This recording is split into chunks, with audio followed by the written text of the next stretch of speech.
Hello everyone. তো তোমরা সবাই নিশ্চয়ই পড়াশোনা করছো এবং ভিডিওগুলোকেও দেখছো। তো আজকে আমরা নবম শ্রেণীর যে ভৌতবিজ্ঞান পড়াতে চলে এলাম, যেখানে আমরা প্রথম চ্যাপ্টারটা পড়াচ্ছিলাম।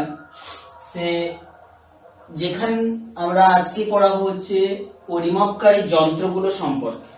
তো এর আগের যে আমরা ভিডিও ক্লাসগুলো করেছিলাম সেখানে প্রথমে আমরা ভৌত রাশি, মাত্রা, একক প্রভৃতি বিষয়গুলো সম্পর্কে আমরা আলোচনা করে নিয়েছি। তো আজকে আমরা নবম শ্রেণীর বইতে বা সিলেবাসে তোমাদের যে সমস্ত পরিমাপকারী যন্ত্রগুলো সম্পর্কে রয়েছে সেইগুলোকেই কেবলমাত্র আমরা এখানে আলোচনাটা করব। তো এই চ্যাপ্টারটা আমরা বলে রাখছি একটা তথ্যমূলক চ্যাপ্টার। এখানে খুব বেশি বিজ্ঞান বোঝানোর কিছু নেই। তো যতগুলো সম্ভব রয়েছে বোঝানোর মতো সেইগুলোকে আমরা বোঝাবো, তোমরা ভালো করে দেখবে।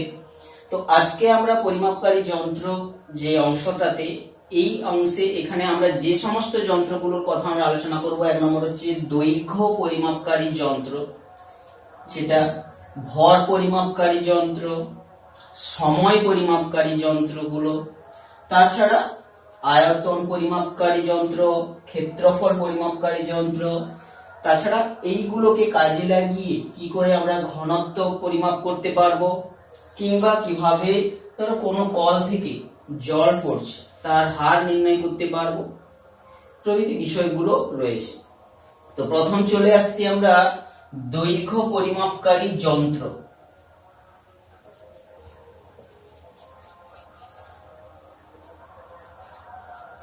এইটার আলোচনা। তো যন্ত্র, এই যে পরিমাপকারী যন্ত্রগুলো সম্পর্কে আলোচনার পূর্বে আমরা যন্ত্রের কয়েকটা বা পরিমাপ সম্পর্কিত কয়েকটা মূল বক্তব্য বা বিষয়গুলোকে আমরা আলোচনা করে নিতে চাইছি। তো যখনই কোনো পরিমাপ করা হয় না কেন, তো যে কোনো যন্ত্রপাতি ইউজ করতে হয়, ব্যবহার করতে হয়, সেই যন্ত্রের কতগুলো সেই যন্ত্রটিতে যে সবচেয়ে ক্ষুদ্রতম যে কোনো বিষয়ের যে পরিমাপ আমরা পেয়ে থাকি, সেই বিষয়টাকে আমরা বলে থাকি যন্ত্রের যে লঘিষ্ঠ ধ্রুবক। লঘিষ্ঠ ধ্রুবক তাহলে কাকে বলে না, আমরা যে যন্ত্রটিকে নিয়ে কোনো ভৌত রাশির পরিমাপ করতে যাচ্ছি, সেই যন্ত্রটি থেকে ওই ভৌত রাশির যে সূক্ষ্মতম পরিমাপটা আমরা করতে পারবো, সেই সূক্ষ্মতম পরিমাপটিকেই বলা হবে উক্ত যে যন্ত্রের লঘিষ্ঠ ধ্রুবক। তো আমরা যখন বিভিন্ন পরিমাপ গুলো করতে যাব এবং যে যন্ত্রগুলো এখানে আমরা ব্যবহার করব, সেই যন্ত্রে যে ছোট্ট মানটা থাকবে, সবচেয়ে ছোট মান, সেটাই হবে ওই যন্ত্রের লঘিষ্ঠ ধ্রুবক। তো আমরা যখনই কোনো বিষয়গুলো আলোচনা করব তখনই আমরা তার লঘিষ্ঠ ধ্রুবকের মানটা আমরা বলবো।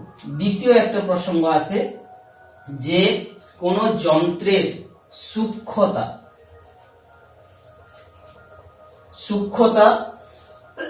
যাকে বলা হচ্ছে প্রিসিশন, ইংরেজিতে প্রিসিশন। লঘিষ্ঠ ধ্রুবকটাকে আমরা ইংরেজিতে বলি লিস্ট কাউন্ট।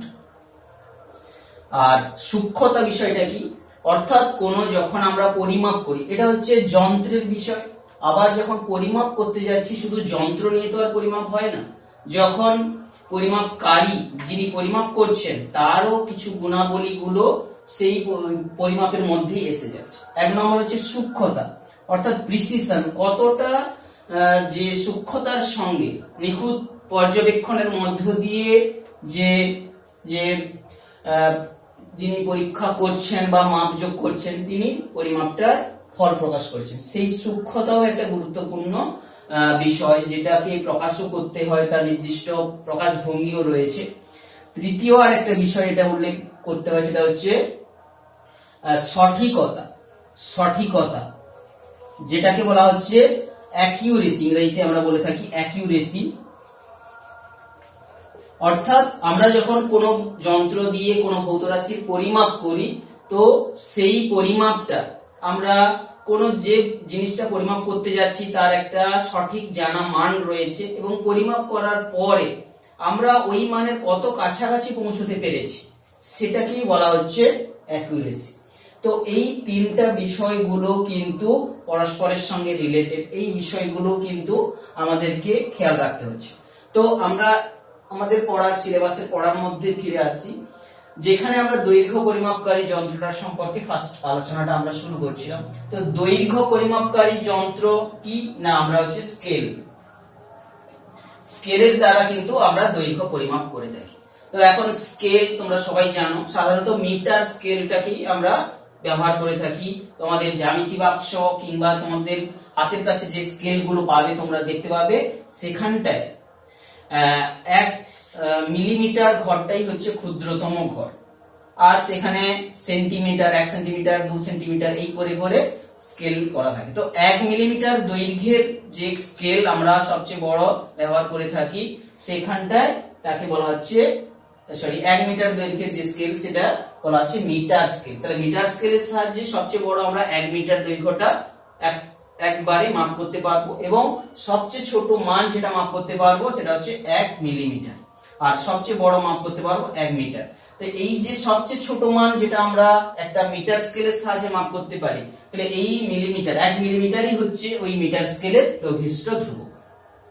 তো এখন চলে আসছি ওই স্কেলটা দিয়ে যখন আমরা মাপ করতে যাব, তখন কিন্তু আমাদের কিছু বিষয়ে সতর্ক থাকতে হবে যে কি ত্রুটিটা আসতে পারে।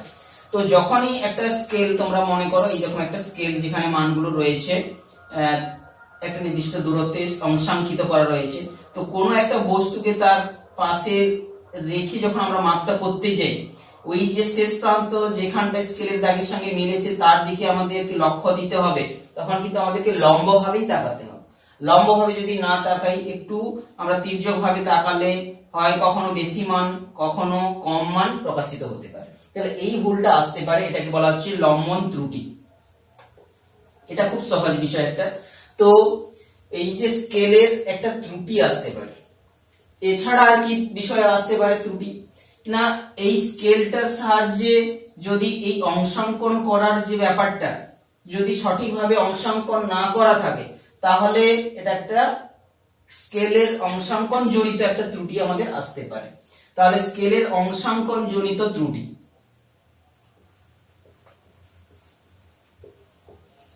আর কি ধরনের ত্রুটি আসতে পারে, আমরা যে স্কেলটা ব্যবহার করছি সেই স্কেলটা যদি ধাতব স্কেল হয়ে থাকে, তো সেই ধাতু আমরা জানি কি তাপমাত্রা বাড়লে তার হচ্ছে দৈর্ঘ্য বৃদ্ধি পায়, আবার যদি তাপমাত্রা হ্রাস পায় তাহলে কি হবে, দৈর্ঘ্য সংকোচন হয়। তাহলে দৈর্ঘ্য সংকোচন হওয়ার অর্থ তার যে স্কেল গুলো খুব গায়ে গায়ে চলে আসবে। তাহলে যে বস্তুটার দৈর্ঘ্য যদি ধরি গ্রীষ্মকালে কম দেখাবে, কারণ স্কেল গুলো ফাঁকা ফাঁকা হয়ে গেছে, আর শীতকালের ক্ষেত্রে ওই একই বস্তুর দৈর্ঘ্য কিন্তু বেশি দেখাবে, কারণ স্কেলটা ছোট হয়ে গেছে প্রত্যেকটা মান। তো এইভাবে এই স্কেল গুলোতে ধাতুর স্কেল না ব্যবহার করে আমরা যদি প্লাস্টিকের স্কেল ব্যবহার করলে সেই ত্রুটিটাকে দূর করতে পারবো, কিন্তু লম্বন ত্রুটি আর অংশাঙ্কন জনিত ত্রুটি কিন্তু থেকে যেতে পারে। তো এইভাবে স্কেল যেটা হচ্ছে দৈর্ঘ্য পরিমাপকারী যন্ত্র হিসেবে আমরা ব্যবহার করে থাকি, তার কিছু ত্রুটিও রয়েছে। তো এই স্কেল তো হয়ে থাকে সোজা, তো এই স্কেল দিয়ে কি করে আমরা এখানে তো 1 মিলিমিটার পর্যন্ত মাত্র মাপতে পারছি, তাহলে কি করে খুব সরু বা পাতলা জিনিসের দৈর্ঘ্যগুলো যেমন মাপ করব। যেমন 1 নম্বর হচ্ছে কি, যে বইয়ের যে পৃষ্ঠা তার যে বেধ, সেটা আমরা একটা বইয়ের পৃষ্ঠা কি করে মাপ করব। যেমন ধরো আমার হাতে বইটা রয়েছে, একটা বই, তো এই ভৌতবিজ্ঞান বইটাই রয়েছে, এই বইতে এতগুলো পৃষ্ঠা রয়েছে, যার দু প্রান্তের পৃষ্ঠা বাদ দিলে মাঝখানের গুলো সমান বেধ বিশিষ্ট।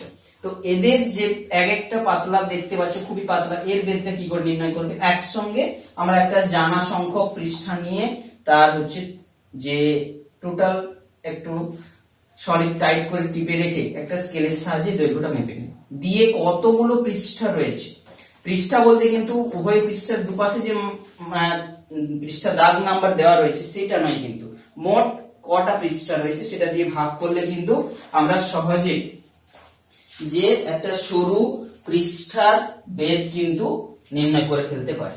অর্থাৎ এই যে বইটা ধরো, এই বইটার থিকনেসটাকে একটা স্কেল দিয়ে আমরা মাপ করে কটা পৃষ্ঠা আছে তার দিয়ে ভাগ করে দিলে বইয়ের পৃষ্ঠার বেধ পেয়ে যাবে। তাছাড়া যদি খুব সরু একটা সরু তার, তার যে ব্যাস বা ব্যাসার্ধ যাই বলি না কেন, কিভাবে নির্ণয় করব? সরু তার, মনে করো এই সরু তার, আমরা এখানে ছবিতে দেখিয়েছি, তো এটা একটু বড় হচ্ছে কিন্তু বাস্তবে তার খুব সরু। কিংবা যদি আমরা বলি মাথার একটা চুলের ব্যাস কি করে নির্ণয় করব? এই যে ব্যাস একটা জানো, এটা দু প্রান্তে এই দৈর্ঘ্যটাই হচ্ছে ব্যাস, এই ব্যাসটা আমরা কি করে নির্ণয় করব? তো এখন এটার জন্য আমরা কি করতে পারি, এই যে সরু তার হোক কিংবা এই যে আমাদের মাথার চুল হোক, আমরা কি করতে পারি, একটা ইউনিফর্ম অর্থাৎ যে সর্বসময় একটা চোঙাকৃতি কোনো ধরো পেনের রিফিল যে তার উপরে ওই তার বা সরু সুতোটাকে যদি আমরা গায়ে গায়ে প্যাঁচ দিয়ে দিয়ে আমরা কোনো নির্দিষ্ট সংখ্যক প্যাঁচ দিয়ে থাকি, ধরো মনে করছি এখানটায় 50টি পাক দিয়েছি বা প্যাঁচ দিয়েছি, তো এই 50টি পাক দেওয়ার পরে এই যে দৈর্ঘ্যটা এইখানে যে তৈরি হলো, সেই দৈর্ঘ্যটাকে একটা স্কেল দিয়ে যদি আমরা মেপে নিতে পারবো, এই দৈর্ঘ্যটা পাবো। এখন এই যে পাকগুলো আমরা দেখতে পাচ্ছি, একটা তারের পাকগুলো এক একটা দৈর্ঘ্যের ব্যাসগুলো কিন্তু পাশাপাশি বসেছে, তাহলে 50 বার ব্যাসটা কিন্তু পাশাপাশি বসেছে। তাহলে 50 গুণিতক ওই ব্যাসটা হচ্ছে তারের যে ব্যাসটা যদি ডি হয়ে থাকে, 50 গুণিতক ডি, এইটার মানই আমরা স্কেল দিয়ে নির্ণীত পার যদি এক্স সেন্টিমিটার হোক এক্স মিলিমিটার হোক যদি বের করতে পারি, তাহলেই সেখান থেকে ডি এর মান, যে ব্যাসটার মান কিন্তু এক্স কে 50 দিয়ে ভাগ করলে আমরা পেয়ে যাব। তো এই ক্ষেত্রে আমাদের কখনো 50 হতে পারে, কখনো আমাদের যে উপযুক্ত পার্ট পাওয়ার জন্য যত সংখ্যক পাক দেওয়া দরকার সেইটা দিয়ে কিন্তু আমরা এই বেধটা নির্ণয় করতে পারবো। তো এইভাবে আমরা দৈর্ঘ্য পরিমাপকারী যন্ত্র সম্পর্কে খুব সূক্ষ্মভাবে আলোচনা করলাম। তাছাড়া যদি আমরা কোনো বক্ররেখার দৈর্ঘ্য আমরা কি করে মাপ করব? কারণ স্কেল তো হচ্ছে এমনি জেনারেলি খুব স্ট্রেট বা সোজা, তো সেটাকে তো এই বক্ররেখা মাপা যাবে না। তাহলে কি হবে, একটা সুতো আনতে পারি যেটাকে টানলেও দৈর্ঘ্যে প্রসারিত হবে না। সেই রকম একটা সুতো নিয়ে যদি আমি ওই বক্ররেখা বরাবর তাকে ধরি এবং সেই সুতোটাকে এখন আমি ধরে লম্বা করে ধরলাম, ধরে একটা জায়গায় বসিয়ে রেখে দুটো বিন্দু দিয়ে একটা স্ট্রেট লাইন টেনে দিয়ে এরপরে যদি আমি স্কেল দিয়ে ওই সরলরেখাটার দৈর্ঘ্য মাপ করে নিতে পারি, তাহলে কিন্তু কোনো বক্ররেখার দৈর্ঘ্য এইভাবে আমরা মাপ করে ফেলতে পারি যে স্কেলের সাহায্যে। তো এইভাবে আমরা দৈর্ঘ্য পরিমাপটা আমরা করে ফেলতে পারি। তো এটা নিশ্চয়ই তোমরা সহজে বুঝলে কি করে দৈর্ঘ্যটা পরিমাপ করতে হয়। তো এটা খুবই সহজ জিনিসগুলো রয়েছে। এরপরে চলে আসছি আমরা ভর পরিমাপকারী যে যন্ত্র, ভর পরিমাপকারী যন্ত্রগুলোর সম্পর্কে আমরা কি করে ভরটা পরিমাপ করব।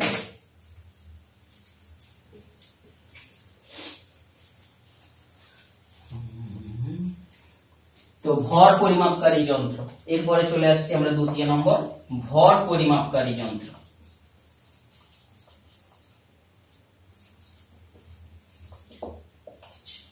তো ভর বলতে কি, কতটা জড় পদার্থ রয়েছে। তো আমরা ভর পরিমাপকারী যন্ত্র সম্পর্কে যেটা বলবো সেটাকে আমরা সাধারণ কথায় যেটাকে দাঁড়িপাল্লা বলে, আমরা সচরাচর বাজারে গেলে যেটার ব্যবহার দেখতে পাই সেটা হচ্ছে দাঁড়িপাল্লা, আমরা সেটাকে দাঁড়িপাল্লা বলে থাকি। প্রকৃতপক্ষে বিজ্ঞানের ভাষায় সেটা কিন্তু হবে সাধারণ তুলা যন্ত্র, সাধারণ তুলা যন্ত্র। সেই সাধারণ তুলা যন্ত্র যেটা বা দাঁড়িপাল্লা আমরা ব্যবহারিক অর্থে বলে থাকি সেটা। তো এটা কোন নীতির উপর ভিত্তি করে কাজ করে বা এর গঠনটা তো আমাদের সবারই জানা, একটা সরল দণ্ড রয়েছে, মাঝখানে একটা আলম্ব রয়েছে আর দু প্রান্তে দুটো পাত্র ঝোলানো আছে, যেটার একদিকে আমরা কখনো বাটখারা বা আর কোনো দিকে আমরা ভর ব্যবহার করে থাকি, মাঝখানে একটা আলম্ব রয়েছে। তাহলে এটাই হচ্ছে সাধারণ একটা তুলা যন্ত্রের সরলতম রূপ। তো এক্ষেত্রে সাধারণত দু প্রান্তের যে আলম্ব থেকে দুপাশের বাহুর দৈর্ঘ্যটাকে সমান রাখা হয় এবং দু প্রান্তে যে দুটো পাত্র রয়েছে, একটাতে বাটখারা চাপানোর জন্য একটাতে ভর চাপানোর জন্য, এইগুলোর ভর কিন্তু সমান হবে, তবেই কিন্তু দাঁড়িপাল্লাটা কে আমরা সহজ ভাবে রেখে দিলে, অর্থাৎ ভর বা বাটখারা চাপিয়ে না রাখলে দেখা যাবে যে সবসময় অনুভূমিক ভাবেই থাকার কথা। তো এটা কোন নীতির উপর ভিত্তি করে কাজ করে সাধারণ তুলা যন্ত্রটা? না, ভ্রামকের নীতি। ভ্রামক জিনিস, ভ্রামক হচ্ছে বল গুণিতক আর একটা দৈর্ঘ্য, বা যাকে বলা হচ্ছে বাহুর একটা দৈর্ঘ্য থাকবে, এই দুটোর গুণফলকে হচ্ছে ভ্রামক। ভ্রামক কথাটার মিনিং কি? অর্থাৎ ঘূর্ণন প্রবণতাকে আমরা ভ্রামক বলি। একটা বল, কোন জায়গায় এখন যখন একটা বল প্রয়োগ করছি, সেই বল প্রয়োগের যে রেজাল্টটা, আউটকামটা আমরা পেতে পারি, কোন জায়গায় আমরা প্রয়োগ করছি সেটার উপরও ডিপেন্ড করে। যেমন কি আমরা ধর একটা দরজা, এই দরজার একটা কবজাগুলোর উপর বেস করে দরজাটা ঘুরতে পারে। তো এখন আমি যদি একটা বল প্রয়োগ করি দরজার কবজার কাছাকাছি অংশে একই বল, আবার তাহলে দেখবো দরজাটাকে ঘোরাতে আমাদের কষ্ট হচ্ছে। অর্থাৎ আমি ধরো যে বলটা প্রয়োগ করছি এবং এই বল প্রয়োগ রেখাটা যে আলম্ব থেকে যে বিন্দুর সাপেক্ষে ঘুরছে সেটাই হচ্ছে আলম্ব থেকে কম দূরত্বে রয়েছে। এখন এই একই বল যদি আমি একেবারে প্রান্তের কাছে দিই, প্রয়োগ করি, তখন দূরত্বটা কিন্তু অনেক বেশি হচ্ছে। তো এই প্রয়োগ করা বলটা বেশি কার্যকরী হয়। তো শুধু বল নয়, বল এবং কত দূরত্বে, কোন কোন দৈর্ঘ্যে, অর্থাৎ আলম্ব থেকে দৈর্ঘ্য, আলম্ব থেকে কত দৈর্ঘ্যে দূরত্বে প্রয়োগ হচ্ছে সেটার উপর নির্ভর করবে। তো এই ভ্রামকের নীতির উপর এটা আমাদের যে দাঁড়িপাল্লাটা সাধারণত কাজ করে।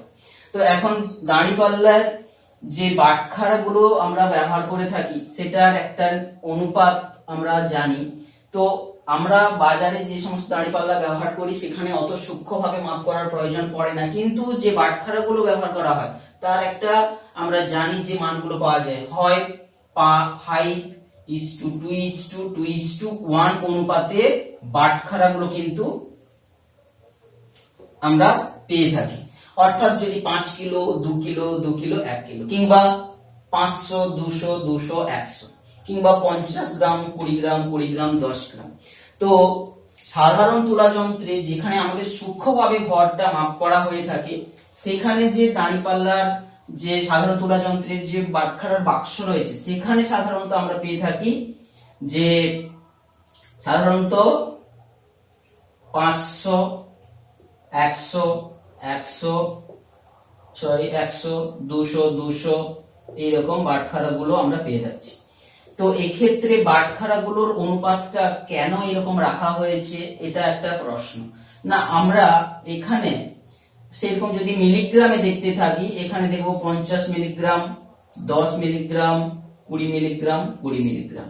তো সবচেয়ে কম আমরা 20 মিলিগ্রামই পেয়ে থাকি, যে 20 মিলিগ্রাম পর্যন্ত 10 মিলিগ্রাম পর্যন্ত আমরা সবচেয়ে কম এখানে মাপ করতে পারি আর সূক্ষ্মভাবে।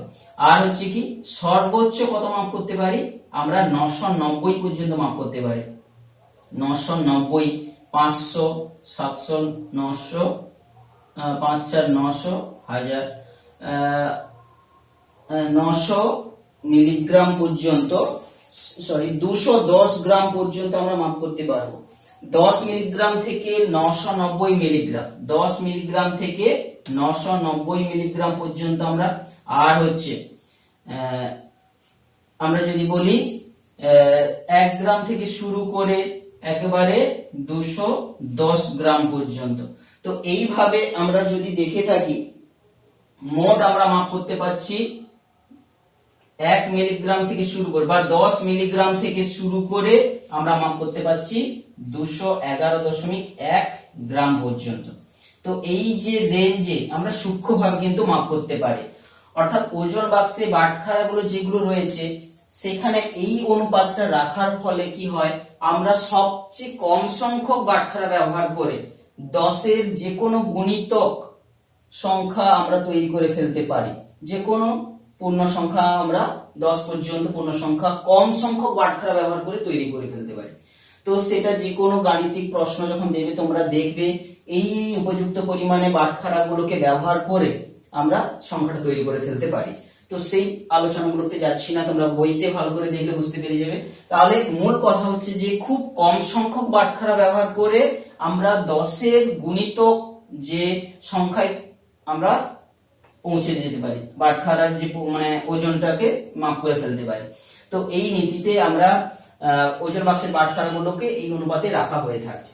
তো 10 মিলিগ্রামের থেকেও কম মিলিগ্রাম মাপ করার জন্য কিন্তু ওজন বাক্সের মধ্যে সেখানে রাইডার নামক একটা ছোট্ট তার থাকে, যেখানে দাঁড়িপাল্লার দুপাশে আমি যে কোনো জায়গায় আমি ব্যবহার করতে পারি।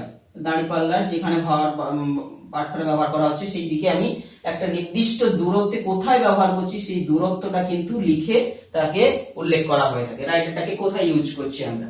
তো এই হচ্ছে সাধারণ তুলা যন্ত্রের একটা সিম্পল গঠন। এখানে সাধারণ তুলা যন্ত্রে যে কতগুলো বৈশিষ্ট্য থাকা দরকার, যেই বৈশিষ্ট্যগুলো থাকলে সেটাকে একটা যে ভালো তুলা যন্ত্র বলে আমরা বলবো। তাহলে ভালো তুলা যন্ত্রের কি গুণগুলো থাকবে? ভালো তুলা যন্ত্র হতে গেলে এই যন্ত্রটাকে প্রথম কথা হচ্ছে সুবেদী হতে হবে। সুবেদী তুলা যন্ত্র বলতে কি বলছো না, যে তুলা যন্ত্রের সাহায্যে আমরা ভরের সামান্যতম পার্থক্য হলেই সেই তুলা যন্ত্র সেখানে নির্ণয় করে ফেলতে পারবে, সেটা হচ্ছে সুবেদী তুলা যন্ত্র। তো সুবেদী তুলা যন্ত্র হতে গেলে বা আবার কি কি বৈশিষ্ট্য থাকতে হবে সেটা আমরা আসছি। দ্বিতীয় আরেকটা গুণ হতে হবে যে কি, সেটাকে খুব দৃঢ় হতে হবে। তৃতীয় হতে হবে কি, দ্বিতীয় বললেই ভালো হতো, দৃঢ় হতে হবে। দ্বিতীয় হতে হবে কি, যে সুস্থির হতে হবে। সুস্থির কথার অর্থ কি, দৃঢ় কথার অর্থ বুঝতেই পারছো, যে যন্ত্রটার উপর যখন মাপ করতে যাচ্ছি, যে আমরা যখন বাটখারা কিংবা ভর চাপিয়ে দেবো, সেতে করে না দাঁড়িপাল্লাটা না কোনো দুমড়ে মুচড়ে যায় বা কোনো বেঁকে যাচ্ছে এরকম বিষয়টা না, অর্থাৎ দৃঢ় হবে, মজবুত হবে। সুস্থির হবে কথাটার অর্থ কি, দাঁড়িপাল্লাটা যেন দ্রুত সাম্যাবস্থায় চলে আসতে পারে, সুস্থির, দ্রুত স্থির হয়ে যেতে পারে, সুস্থির হতে পারে। আর কি হবে, যে সঠিক মান নির্দেশ দিতে পারবে। সুস্থির হবে, দৃঢ় হবে, আর হচ্ছে কি নির্ভুল হবে। নির্ভুল হতে হবে। নির্ভুল হওয়ার অর্থ কি, যেন কখন নির্ভুল হবে না, দাঁড়িপাল্লাটার দুপাশের যে বাহু, আলম্ব থেকে দুপাশের যে বাহুর দৈর্ঘ্য, বাহুগুলো যেন সমান হবে। আর কি হবে, যে পাত্রগুলো সমান ভর বিশিষ্ট হবে। তো এখানে একটা প্রশ্ন আসবে, যেহেতু এটা ভ্রামকের নীতির উপর কাজ করে, এখানে একটা বল প্রয়োজন হচ্ছে। তো এখানে দাঁড়িপাল্লাতে এখানে কি বল কাজ করছে, এখানে কিন্তু অভিকর্ষ বল কাজ করছে। এই অভিকর্ষ বলটাই কিন্তু এই বস্তুগুলোকে তার উপর প্রযুক্ত হয়ে টানছে নিচের দিকে। তাহলে এক্ষেত্রে কিন্তু অভিকর্ষ বা যদি আকর্ষণ বল না থাকতো, দাঁড়িপাল্লাগুলো কিন্তু যে কোনো প্রান্তে আমি যদি যে কোনো পরিমাণ ভর দিই, বাটখারা দিই, সে কিন্তু সোজা হয়েই দাঁড়িয়ে থাকবে।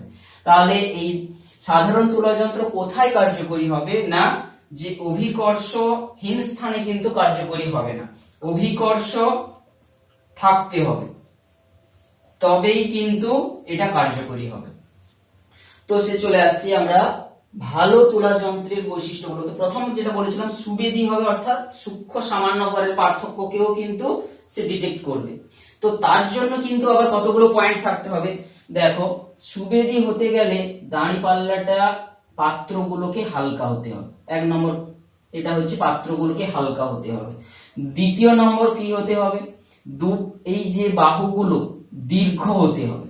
তাহলে পাত্রগুলো হালকা হবে, দীর্ঘ হবে বাহুগুলো। আর কি, এই যে বাহুগুলো, যে বাহুটা রয়েছে, একটাকে আমরা যেটাতে বাটখারা ব্যবহার করি, হয়তো কোনটাকে রোদ বাহু বা বলবাহু বলবো, আর যেটাতে ভর ঝোলানো হচ্ছে এটাকে আমরা বলবো ভর বাহু। তাহলে দাঁড়িপাল্লা কিন্তু এটা একটা প্রথম শ্রেণীর লিভারের মধ্যে পড়ছে, প্রথম শ্রেণীর লিভার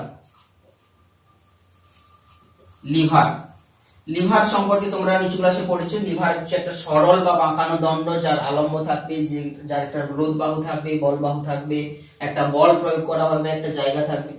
তো এখানে দেখতে পাচ্ছ এই বাহুটা যত বড় হবে, সহজে কিন্তু এই যে অস্থির অবস্থাটাকে ডিটেক্ট করে ফেলতে পারবে। আর কি, সূচক যেটা থাকবে, এখানে যে সূচকটা থাকবে সেটা লম্বা হতে হবে। এখানে মাঝখানে যে সূচকটা থাকবে সেটা লম্বা হতে হবে। এই যে বাহুটা, তার যে ভর কেন্দ্র এই আলম্বের খুব কাছাকাছি থাকতে হবে। তবেই সে কিন্তু সহজে সুবেদী হতে পারবে। অর্থাৎ মোট 4টা যে পয়েন্ট আমাদের জানতে হবে। সুবেদী হতে গেলে ফার্স্ট 1 নম্বর হচ্ছে পাত্রগুলো হালকা হতে হবে, বাহুগুলোর দৈর্ঘ্য খুব বড় হতে হবে, সূচকটা খুব বড় হতে হবে, আর এই যে বাহুটার ভার কেন্দ্র, অর্থাৎ ভার কেন্দ্র কাকে বলে? ভার কেন্দ্র অর্থাৎ যে কোনো বস্তুকে পৃথিবী তার নিজের কেন্দ্রের দিকে টানছে। তাহলে কোনো বস্তু যতই বড় হোক না কেন, তাকে পৃথিবী যে বল দিয়ে কোনো একটা নির্দিষ্ট বিন্দু দিয়ে টানছে ধরতে পারি, সেই বিন্দুটাকে বলা হচ্ছে তার ভার কেন্দ্র। ভার কেন্দ্রটা যেন আলম্বের খুব কাছাকাছি হতে হবে। তো এখন দৃঢ় বিষয়টা তোমরা বুঝেছো। নির্ভুল হতে হবে, কোন দুটো বিষয় হতে হলে নির্ভুল হবে সেটা তোমরা জেনেছো। এখন সুস্থির, দ্রুত কোন একটা দাঁড়িপাল্লাকে স্থির হয়ে যেতে পারবে, সেটাও একটা কিন্তু ভারতোলা যন্ত্রের গুণাগুণ। তাহলে সুস্থির কখন? দ্রুত স্থির হয়ে যাবে। যদি দেখি দাঁড়িপাল্লাটা ছোট হয়, এখানে সুস্থির হতে গেলে তার আবার পয়েন্টগুলো দেখো। এখানে দাঁড়িপাল্লাটা একটু যেন ভারী হলে, বাহুটা ছোট হলে এখানকার বিপরীত ঘটনাগুলো দরকার। অর্থাৎ বাহুটা ছোট বাহু হবে। দ্বিতীয় নম্বর হচ্ছে এই যে ভার কেন্দ্রের কথা বলছি, ভার কেন্দ্র যত নিচের দিকে থাকবে তত কিন্তু সুস্থির হবে। তাহলে ভার কেন্দ্র হচ্ছে কি হবে? নিচের দিকে থাকবে। এক্ষেত্রে ভার কেন্দ্র কোথায় থাকবে? উপরের দিকে, আলম্বের কাছাকাছি। এক্ষেত্রে ভার কেন্দ্র থাকতে হবে নিচের দিকে। আবার বাহুটা ছোট হতে হবে এবং ভারী হতে হবে। তো দেখতেই পাচ্ছ যে সুবেদী হওয়া আর সুস্থির হওয়া, অর্থাৎ ভারতোলা যন্ত্রের যে দুটো গুণ পরস্পর বিরোধী। তো এক্ষেত্রে আমাদেরকে এই দুটোর মধ্যে একটা বিশেষ আমাদের ক্রিটিক্যাল সিচুয়েশনকে নিয়েই কিন্তু আমাদের তুলা যন্ত্র তৈরি করতে হবে। না হলে একেবারে যে সুবেদী তুলা যন্ত্র কিন্তু একেবারে সুস্থিরও হবে না, কিংবা একেবারে সুস্থির তুলা যন্ত্র সুবেদীও হবে না। সেই দুটো গুণের মধ্যে আমাদেরকে কম্প্রোমাইজ করে একটা উপযুক্ত তুলা যন্ত্র আমাদের তৈরি করতে হবে। তো আজকের পরিমাপকারী যন্ত্রগুলোর সম্পর্কে আমরা সবগুলো আলোচনা আসতে পারছি না, কারণ ভিডিওটা অনেক বড় হয়ে যাবে। তো সেই জন্য আমরা পরের ক্লাসে সময়, আয়তন, ক্ষেত্রফল, ঘনত্ব, এই সমস্ত বিষয়গুলো নিয়ে আমরা সেই সমস্ত যন্ত্রগুলো নিয়ে আলোচনাটা করব। তোমরা দেখবে